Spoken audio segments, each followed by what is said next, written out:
Good morning, students. Narendra Jain, Director, Manthan Career Institute, Director, पार्श्व international senior secondary school. Students, Hindi medium में हम लोग कार्बनिक रसायन का जो भाग कर रहे हैं वो है हेलो एल्केन. और हेलो एल्केन में मैंने पिछले वीडियो में मध्यवर्तियों का स्थायित्व समझाया था. अब हम प्रारंभ करेंगे हेलो एल्केन का निर्माण.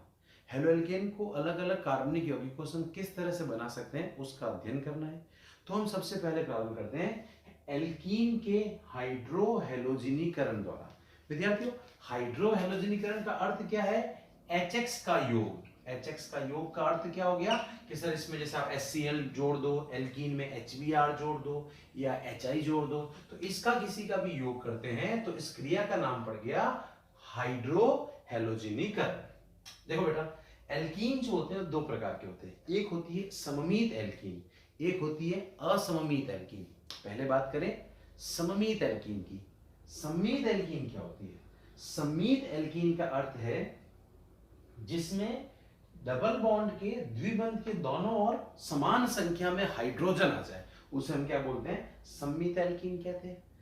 अब असममित एल्कीन क्या होती है? जिसमें द्विबंध के दोनों ओर विषम असमान संख्या में हाइड्रोजन, वो क्या कहलाएगा? असममित एल्कीन कहलाएगा. तो हम पहले HX का योग करेंगे किस पर? सममित एल्कीन पे. सममित एल्कीन पर HX का योग. देखिए बच्चों, ethene CH2 double bond CH2 है. इसकी क्रिया आपने HCl के साथ करी. H पर प्लस है और Cl पे क्या है? माइनस है. याद रहे, एल्कीन कैसी भी एल्कीन हो वो सदैव पहली बात तो योगात्मक क्रिया बताएगी, क्योंकि द्विबंध का विखंडन होगा, अतः योगात्मक क्रिया आएगी. योगात्मक में देखो बच्चों, H प्लस भी आक्रमण कर रहा है और Cl माइनस भी आक्रमण कर रहा है. तो सवाल आया कि सर H प्लस भी है और Cl माइनस भी है, तो पहले आक्रमण कौन कर रहा है? इस क्रिया में मैं आपको अन्य वीडियो में बताऊंगा पहले आक्रमण इलेक्ट्रॉन रागी क्यों करता है. अभी हम याद रखेंगे कि एल्कीन में पहले आक्रमण सदैव इलेक्ट्रॉन रागी करता है, अतः ये इलेक्ट्रॉन रागी योगात्मक क्रियाएं प्रदर्शित करता है. कोई भी एल्कीन हो, कैसी भी एल्कीन हो, पहले आक्रमण तो कौन करेगा? इलेक्ट्रॉन रागी. नंबर एक बात. अब देखो बच्चों, ये H प्लस इस पे आक्रमण करना चाहता है, ये Cl माइनस यहां आक्रमण करना चाहता है. मैंने आपको बताया था मुक्त मूलक होता तो सदैव मुक्त मूलक पे आक्रमण करता, किंतु प्लस है तो वो माइनस पर आक्रमण करेगा, और माइनस है तो वो प्लस पे आक्रमण करेगा. प्लस हमेशा माइनस पे आक्रमण करता है, माइनस हमेशा प्लस पर क्या करता है? आक्रमण करता है. समझ रहे हो? तो प्लस इस पर प्लस है, इस पर माइनस नहीं था, लेकिन ये पाई इलेक्ट्रॉन जो है इस पर स्थानांतरित होंगे. ये चाहे तो यहां भी हो सकते थे, पर क्योंकि H प्लस यहां नजदीक है इसलिए इधर स्थानांतरित होंगे. यहां क्या आएगा? ऋणावेश. यहां क्या आएगा? धनावेश. याद रहे, ये जो पाई इलेक्ट्रॉन का स्थानांतरण हुआ है किस कारण से हुआ? आक्रमणकारी संतति के कारण से हुआ है. आक्रमणकारी संतति के कारण से यदि पाई इलेक्ट्रॉन का स्थानांतरण होता है तो इस प्रभाव को इलेक्ट्रोमेरी प्रभाव कहते हैं. पिछली बार था प्रेरणिक प्रभाव, अभी हम क्या बात कर रहे हैं? इलेक्ट्रोमेरी प्रभाव. इलेक्ट्रोमेरी प्रभाव क्या होता है? आक्रमणकारी संतति के कारण से पाई इलेक्ट्रॉन का स्थानांतरण. तो ये यहां चला गया माइनस, यहां क्या आ गया? प्लस. प्लस माइनस पे आक्रमण करेगा, माइनस प्लस पे, और उत्पाद क्या बन गया? उत्पाद का नाम क्लोरोएथेन. क्या बना बच्चों? इसका नाम है क्लोरोएथेन. ठीक है, याद रखना है अपने को, एल्कीन में सदैव इलेक्ट्रॉन रागी अर्थात जो प्लस वाला भाग है पहले आक्रमण करेगा. अब हम बात करेंगे HCl, HBr या HI का योग एल्कीन पे करना है. कौन सी एल्कीन ले ली इस बार बच्चों? असममित एल्कीन. असममित एल्कीन में हमारे पास दो नियमों के आधार पर योग होता है. पहला नियम है मार्कोनिकॉफ का नियम, 11th क्लास का टॉपिक है. दूसरा है एंटी मार्कोनिकॉफ का नियम. पहले बच्चों बात करेंगे मार्कोनिकॉफ का नियम. मार्कोनिकॉफ का नियम क्या कहता है? सुनिए. इस नियमानुसार असममित एल्कीन बता दिया, द्विबंध के दोनों तरफ विषम संख्या में क्या होंगे? हाइड्रोजन होंगे. द्विबंध के दोनों तरफ समान संख्या में हाइड्रोजन है सममित, विषम संख्या में हाइड्रोजन है असममित. इस नियमानुसार यदि असममित एल्कीन आपको दिया जाए, ये भी मैंने आपसे कह दिया, आक्रमण पहले कौन करेगा? इलेक्ट्रॉन रागी करेगा, जिस पर धनावेश है. तो धनावेशित आयन या H प्लस आयन या इलेक्ट्रॉन रागी डबल बॉन्ड पर आक्रमण सदैव डबल बॉन्ड के उस कार्बन पर करेगा जहां हाइड्रोजन अंग्रेजी में बोले तो मोर, हिंदी में बोले तो अधिक होता है। द्विबंध के कार्बन पे, यहां मत देखना द्विबंध के ये दो कार्बन है, अब इन दो कार्बन में यहां हाइड्रोजन ज्यादा है तो H प्लस यहां जाएगा और Cl माइनस यहां जाएगा। ये किसने कहा बच्चों? मार्कोनिकॉफ का नियम। मार्कोनिकॉफ का नियम क्या कहता है? जिस तरह से अगर आप योगात्मक क्रिया प्रदर्शित कर रहे हैं तो धनावेशित भाग या H प्लस या इलेक्ट्रॉन रागी सदैव द्विबंध के उस कार्बन पे आक्रमण करता है जहां हाइड्रोजन क्या होगा? अधिक होता है।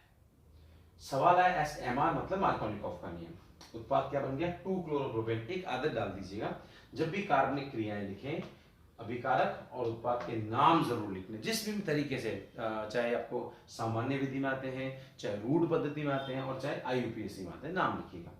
अब सवाल है ऐसा क्यों हुआ, H प्लस यही क्यों गया, उसकी व्याख्या करेंगे। उसकी व्याख्या का नाम है क्रिया विधि। क्रिया विधि हम लोग प्रारंभ करेंगे। मैकेनिज्म इंग्लिश में कहते हैं, हिंदी में क्रिया विधि कहते हैं। आपको प्रोपीन दिया है, प्रोपीन पे आपको किसका आक्रमण कराना है? HCl का आक्रमण कराना है। H कहां जाएगा? मार्कोनिकॉफ का नियम कहता है यहां जाएगा। हम नहीं मानते, हम एक काम करते हैं, एक बार H को यहां भेज के देख लेते हैं और एक बार H को यहां भेज के देख लेते हैं। अभी देखो एल्कीन में, ये तो फाइनल है बच्चों, पहले आक्रमण कौन करेगा? इलेक्ट्रॉन रागी। तो एल्कीन में H प्लस पहले आक्रमण करेगा, तो हमने प्रोपीन लिखा।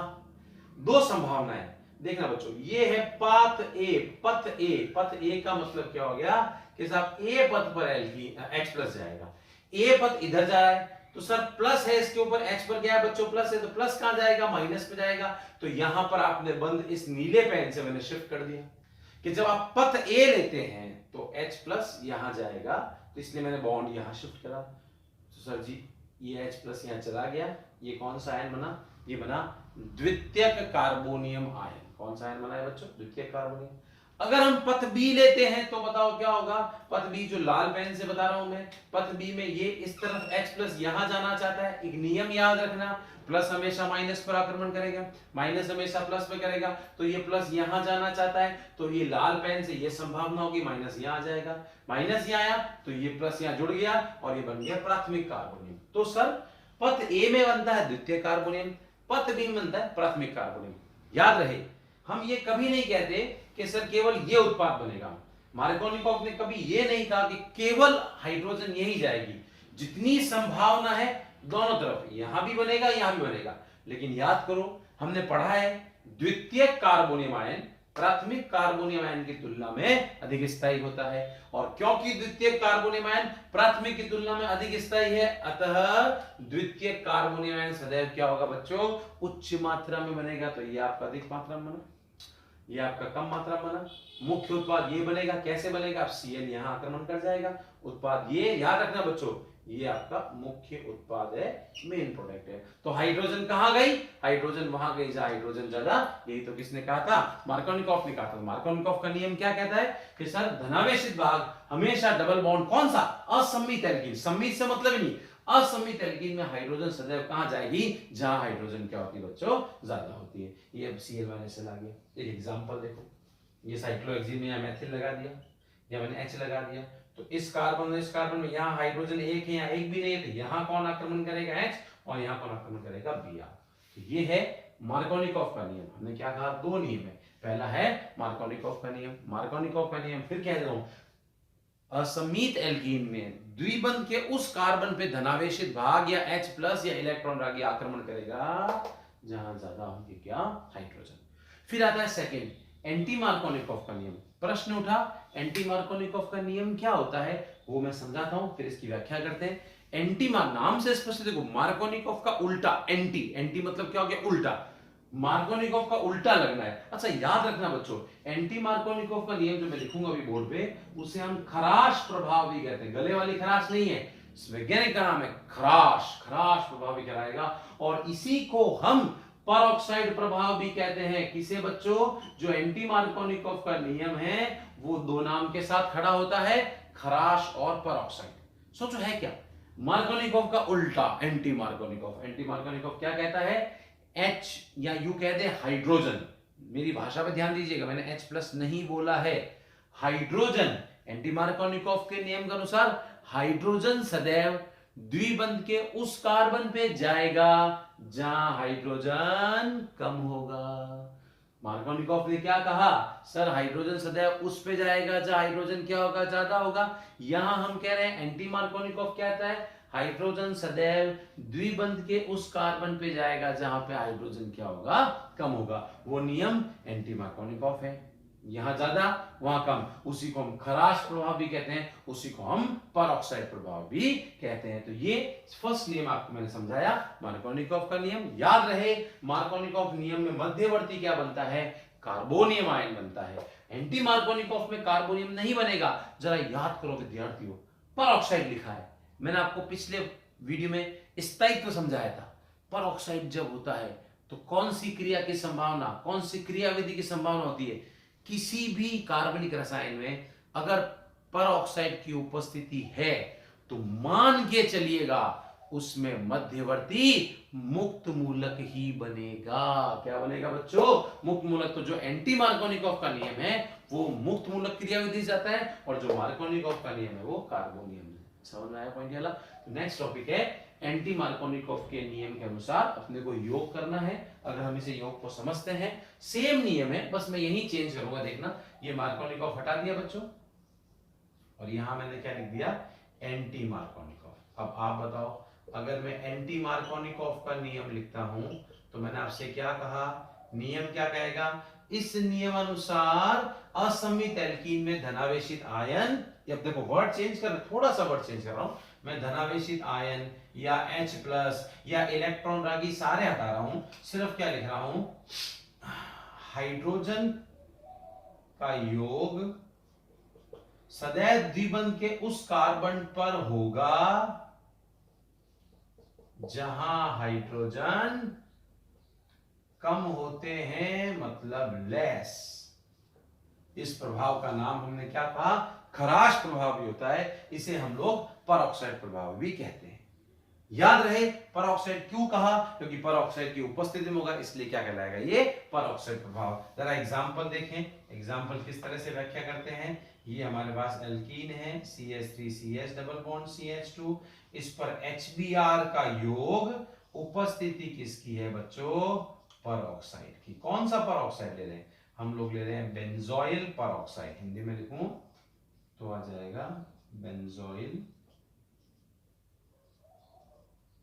परऑक्साइड।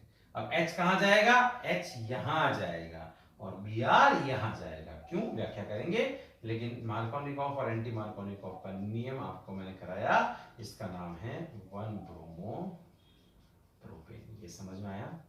तो सर ये 1-ब्रोमो प्रोपेन है, HBr का योग परऑक्साइड की उपस्थिति में होता है, तो किसके अकॉर्डिंग चलेगा, एंटी मार्कोनिकॉफ।